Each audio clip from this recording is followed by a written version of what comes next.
Fyodor Dostoyevskiy inson ruhiyatini yorituvchi salmoqli asarlari bilan jahon adabiyotlari ro'yxatidan o'rin oldi.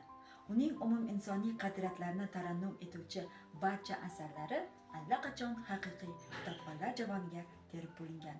Shulardan biri Kambag'allar asaridir. Dostoyevskiy bu asarni 25 yoshida yozib tugatadi va uni Gogolga beradi. Gogol esa Belinskiyga havola etadi.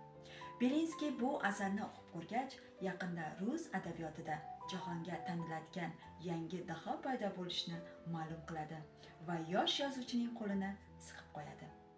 Dostoyevskiy o'z asarlarida ma'lum bir millat hayotini yoritar ekan, zamirda mehr-muhabbat, sadoqat, elparvarlik va mehnatsevarlikni yuksaklarga ko'taradi.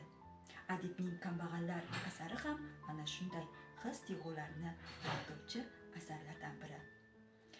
Bu asarda Makar Devushkin va Varvara o'rtasidagi xatlar orqali so'zlashuvi tasvirlangan.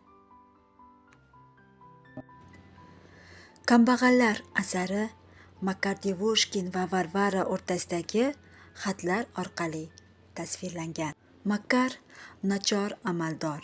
U Varvarani sevib, unga g'amxo'rlik qiladi. Varvara esa og'ir hayot tashvishlariga dosh bera olmay, boy odamga turmushga chiqadi.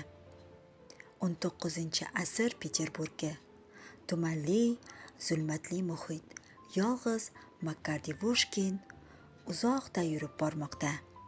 Har bir xat bir dard, har bir so'z bir umid. Peterburgdagi kichik bir xonani tasavvur qiling. Har kuni hayot bilan kurashayotgan, labida mehr, lekin qo'lidan hech nima kelmaydigan odam bu Makar Devushkin. Varvara kechasi oynaning yonida turib, shahar chiroqchalariga qaraydi. Uni o'ychan va g'amgin qilib ko'rsatuvchi yorug'lik bor.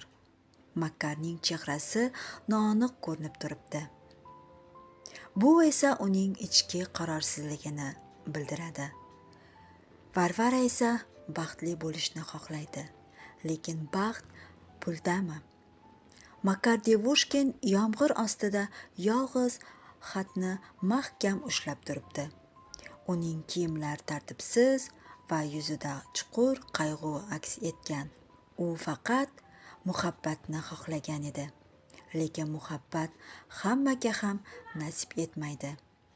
Dostoyevskiyning bu asari qalbingizni to'lqinlantiradi. O'qing, his qiling, tushuning.